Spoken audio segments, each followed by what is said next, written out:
Lucifer Morningstar versus सन Goku. Anime की दुनिया में Goku one of the most strongest main protagonist में से एक है, जिसमें कोई नई बात नहीं है। मॉन्स्टर, एलियंस, इवन गॉड्स भी इसके स्ट्रेंथ के सामने झुक चुके हैं। आज की वीडियो में हम ये पता लगाने वाले हैं क्या गोकू में उतना दम है कि वो हरा सके डीसी के one of the most strongest characters में से एक लूसीफर मॉर्निंगस्टार को। क्या गोकू लूसीफर को हरा पाएगा या फिर लूसीफर गोकू को ही हरा देगा? ये जानने के लिए आपको ये वीडियो पूरी देखनी पड़ेगी। वीडियो को लाइक नहीं किया है तो अभी कर दो, चैनल पे नहीं हो तो प्लीज सब्सक्राइब कर दो। So now let's start.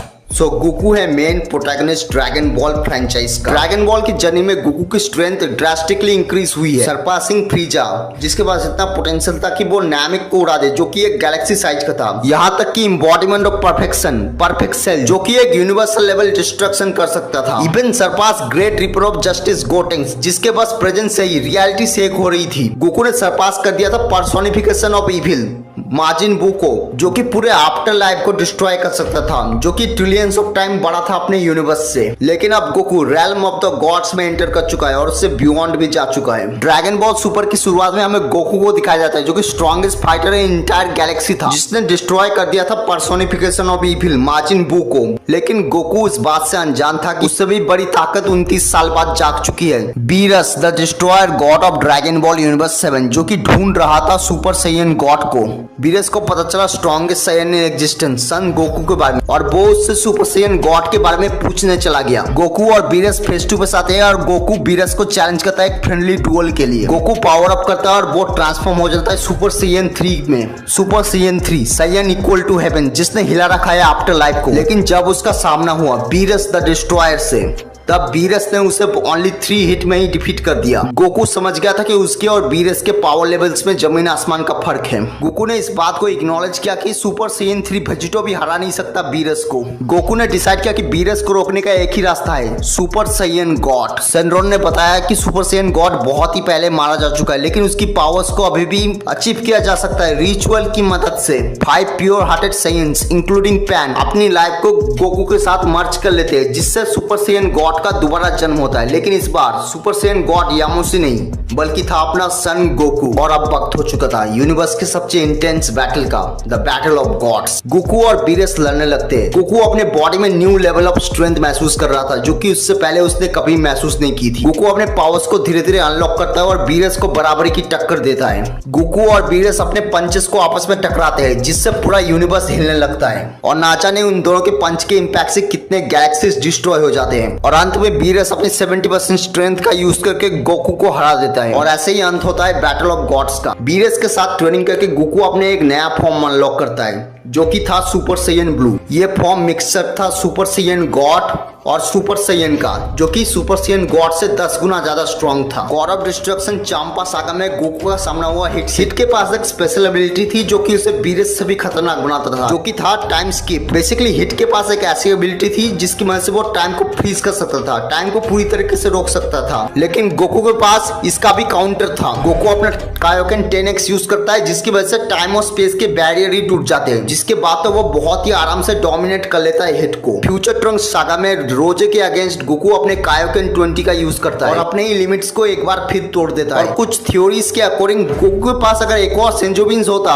तो वो इन्फिनाइट जामासु तक को टेक डाउन कर देता, जो कि टाइमलाइंस तक को खा जाता है। टूर्नामेंट ऑफ पावर में गोकू का सामना हुआ जीरन से, जीरन जिसके पास प्रेजेंस से ही इन्फिनाइट वॉइड हिलने लगा था। गोकू अपने स्ट्रेंथ को टेस्ट करता है जीरन के अगेंस्ट। गोकू अपने गॉड फॉर्म में जीरन को पंच मारता है, लेकिन जीरन उसे रोक लेता है एक ही उंगली से। गोकू सुपर सैयन ब्लू में ट्रांसफॉर्म होता है और तब जाके वो जीरन को एक अच्छी खासी टक्कर दे पा रहा था, लेकिन जीरन अब भी होल्ड बैक कर रहा था। यहाँ तक कि कायोकेन टाइम 20 भी इनफ नहीं था उसे सीरियस करने के लिए। गोकू अपना ट्रम्प कार्ड यूज करता है, जो कि है यूनिवर्सल स्पिरिट बॉम्ब, बट ये भी काफी नहीं था जीरन को टेक डाउन करने। जीरन इसे बहुत ही आसानी से डिफ्लेक्ट कर देता है और गोकू के ऊपर ही इसे फेंक देता है। गोकू अपने खुद के अटैक से गिर जाता है और वो ऑलमोस्ट मरने की हालत में होता है। लेकिन जब एंजल्स गिरते हैं, वो कभी ना कभी सारी मुश्किलें पार करके फिर से स्वर्ग की ओर उड़ जाते हैं। धुएं को चीरते हुए गोकू उठता है, ऐसी ताकत के साथ जिसे गॉड्स भी अभी तक पा नहीं पाए हैं। अल्ट्रा इंस्टिंक्ट, और अब जन्म हो चुका था एंजल बॉर्न इन हेल का। गोकू के अल्ट्रा इंस्टिंक्ट के प्रेजेंस से ही इन्फिनाइट वॉइड पूरा शेक करने लगा था। अल्ट्रा इंस्टिंक्ट को डिस्क्राइब किया जाता है एक ऐसी टेक्निक जिसमें यूजर की बॉडी अपने आप ही काम करने लगती है, माइंड तक कोई मैसेज जाता नहीं है। इस फॉर्म में गोकू की बॉडी अपने आप ही रिएक्ट करने लगती है। गोकू अब एबल था किसी भी अटैक को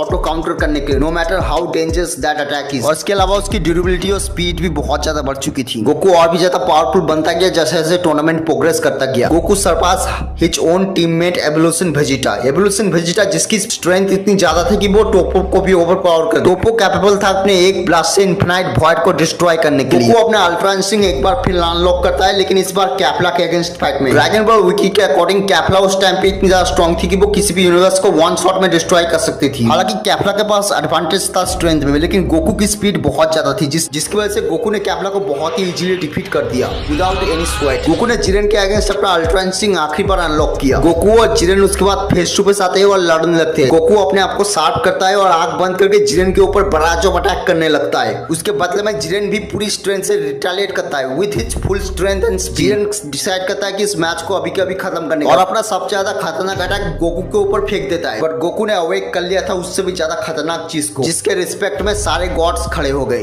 the मॉर्टल above the all God master ultra instinct, जिसमें जाने के बाद तो गोकू ने लिटरली मैन हैंडल कर दिया था जिरेन जैसे स्ट्रॉन्ग कैरेक्टर को। जिरेन का कोई भी अटैक गोकू पे वर्क नहीं कर रहा था, बट जिरेन भी इतनी जल्दी हार मानने वाला नहीं था। उसने भी अपने लिमिट्स को तोड़ना शुरू किया। Jiren and Goku intense battle करते हैं, लेकिन इन दोनों के बीच में बहुत ही बड़ा डिफरेंस था। जहां पर जिरेन सिर्फ अपने लिए लड़ रहा था, दूसरी ओर गोकू वो उन सब के लिए लड़ रहा था जो कि उसकी जिंदगी का पार्ट है। अपने दोस्तों के लिए, अपने फैमिली के लिए, अपने बेटे के लिए, यहाँ तक कि अपने एनिमीज के लिए भी। और सीधे सीधे बोलो तो गोकू अपने पूरे यूनिवर्स के लिए लड़ रहा था। उसे अपनी जिंदगी की परवाह थी ही नहीं, और इसी ने उसे मोटिवेट किया और ऑल आउट जाने में मजबूर किया। और इसी की वजह से उसने जिरेन को डिफीट कर दिया, वो भी अपने 0% स्टैमिना में। और आखिर में हम इसके फीट के बेसिस पे कंपेयर करें ना, तो ये बहुत ही आसानी से एक लोअर मल्टीवर्सल लेवल बीइंग बन जाएगा with God like capabilities.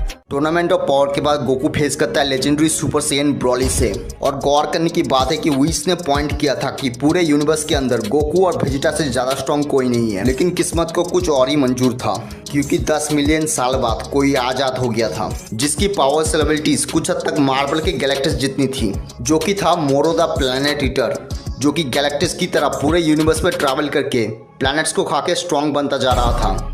Goku wish के भाई मीरस के साथ ट्रेनिंग करता है, जो कि गैलेक्टिक पेट्रोल का मेंबर भी था, और मीरस ने उसकी मदद की उसके मास्टर अल्ट्रा इंस्टिंक्ट को मास्टर करने के लिए। और मीरस के साथ ट्रेनिंग करके गोकू पहले से भी बहुत ही ज़्यादा स्ट्रॉन्ग बन चुका था। गोकू बैटलफील्ड में अराइव होता है, जो कि पहले से बहुत ज्यादा फास्ट बन चुका था। यहाँ तक कि गोहान और पिकोलो भी उसके मूवमेंट को देख भी नहीं पा रहे थे। गोकू अपने ओमन अल्ट्रा इंस्टिंक्ट को अनलॉक कर देता है और फाइट करता है मोर यंगर एंड मोर स्ट्रॉन्गर मोरो से, जो कि काउंटलेस प्लैनेट्स को खा चुका था।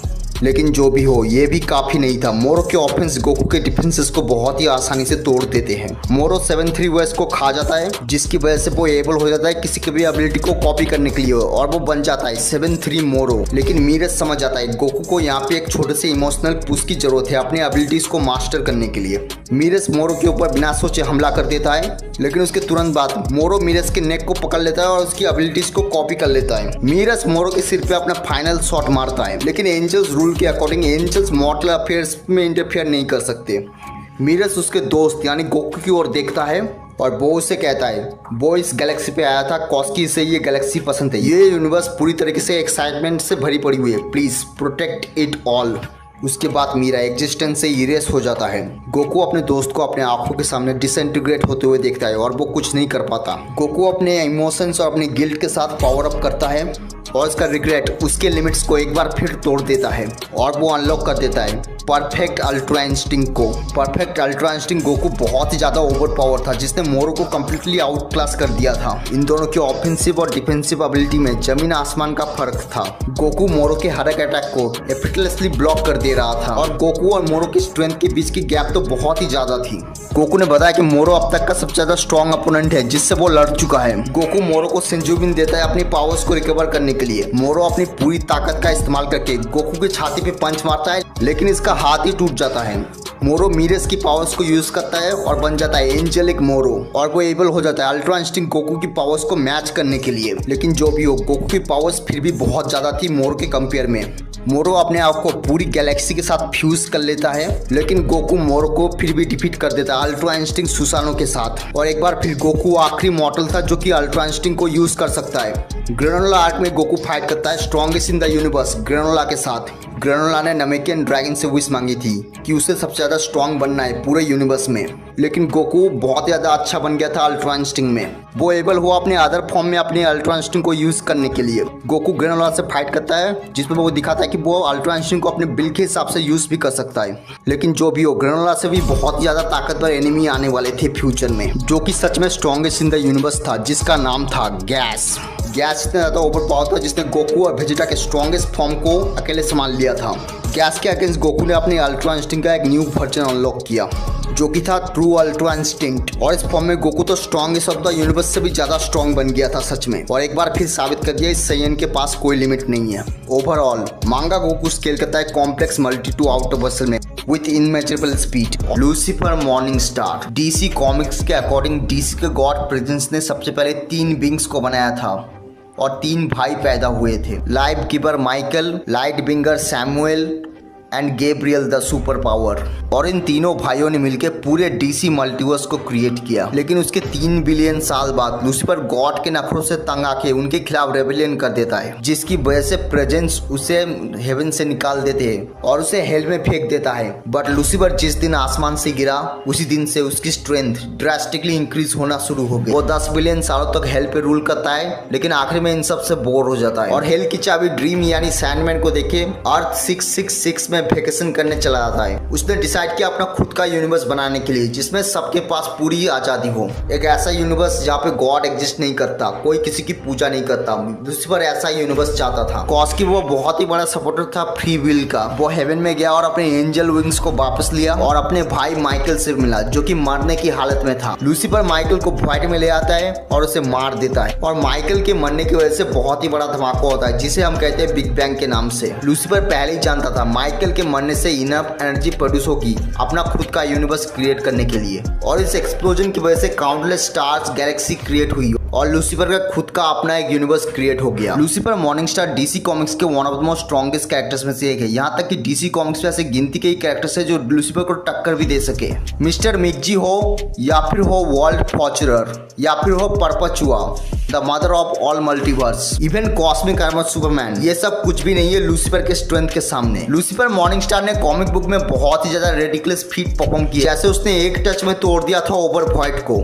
उसने कॉमिक्स में एक बार पूरे मेटावर्स के टाइम को एक साथ रोक दिया था। उसने मार रखा है प्रेजेंस के इविल वर्जन को। सो आप अगर बात को लूसीफर मॉर्निंग स्टार के स्ट्रेंथ के बारे में, सो इसकी स्ट्रेंथ ऑलमोस्ट लिमिटलेस है। उसने सिर्फ अपने स्ट्रेंथ का यूज करके स्पेक्टर जैसे बीस्ट को बराबर की टक्कर दी थी। इसके अलावा उसने अपनी स्ट्रेंथ का यूज करके अपने यूनिवर्स को एक हाथ से डिस्ट्रॉय कर चुका है और ओवरवॉइड को एक फिंगर टच से डिस्ट्रॉय कर चुका है। इसके अलावा लूसीफर मॉर्निंग स्टार पोजेस करता है गॉड लाइक स्पीड। वो लाइट की स्पीड से 150 बिलियन टाइम मोर फास्टर है विद एंजल विंग्स। अब अगर मैं बात करूं इसकी हीलिंग फैक्टर के बारे में, सो पहली चीज तो लूसीफर को इंजर्ड करना किसी भी बीइंग के बस की बात नहीं है, लेकिन बाय चांस किसने इसे इंजर्ड कर भी दिया तो इसके पास एक God like regeneration healing factor. वो अपने किसी भी टाइप के बून और इंजरी से तुरंत रिकवर हो सकता है, यानी वो अपने बून और इंजरी से तुरंत हील हो सकता है। इसके अलावा इसके पास टेलीपोर्टेशन की एबिलिटी, यानी वो पूरे ओमनीवर्स में कहीं पे भी टेलीपोर्ट हो सकता है सीधे 1 सेकंड के अंदर। इसके अलावा उसके पास कॉस्मिक अवेयरनेस है, उसे पूरे मल्टीवर्स में होने वाली हर चीज की नॉलेज है। वो बहुत ही अच्छा मास्टर कॉम्बैटेंट भी है, उसे अर्थ की सारी मार्शल आर्ट स्किल्स आती है। उसकी फाइटिंग स्किल्स और फाइटिंग एक्सपीरियंस बिल्कुल नेक्स्ट लेवल पे है। उसका विजडम भी काफी अच्छा है, उसे पूरे मल्टीवर्स की नॉलेज है। कॉज इसी ने पूरे मल्टीवर्स को क्रिएट किया है। उसके अलावा उसे बहुत सारी मैनिपुलेटिंग स्किल्स आती है, जैसे time manipulation, matter manipulation, soul manipulation, hellfire manipulation and etcetera. और उसके डिमोनिक फॉर्म में तो उसकी पावर्स एंड एबिलिटीज और भी ज्यादा इंक्रीज हो जाती है। कॉज की वो उसकी ट्रू फॉर्म है। ओवरऑल ये स्केल करता है 9 लेयर्स हायर देन आउटवर्सल में विथ इररिलेवेंट स्पीड। सो अब अगर मैं बात करूँ son Goku versus Lucifer Morningstar के बारे में, सो एक चीज तो क्लियर है, ये दोनों ही बींग्स बहुत ही ज्यादा ओवर पावर है। बोथ मांगा और कॉमिक्स में इनकी एबिलिटीज आउटवर्सल देखने को मिली है, लेकिन इन दोनों में से ज्यादा स्ट्रॉन्ग कौन है, तो उसका सिंपल सा आंसर है लूसीफर मॉर्निंग स्टार। कॉज की लूसीफर स्केल ज्यादा करता है गोकू से, सो नो डाउट गोकू अपने हाई बॉल स्केलिंग में आउटवर्सल लेवल बींग बन जाता है, लेकिन Lucifer at least 9 layers of outer Vercel में स्केल करता है और तो उसके फीट्स भी ज्यादा इंसेन है। Huge respect for Goku, he is my God, but Lucifer on different level. So yes, Lucifer Morningstar हरा देगा कैनन गोकू को। सो गाइस, ये थी आज की वीडियो। अगर आपको ये वीडियो पसंद आई तो प्लीज़ मेरे चैनल को सब्सक्राइब कर लेना। So take care please.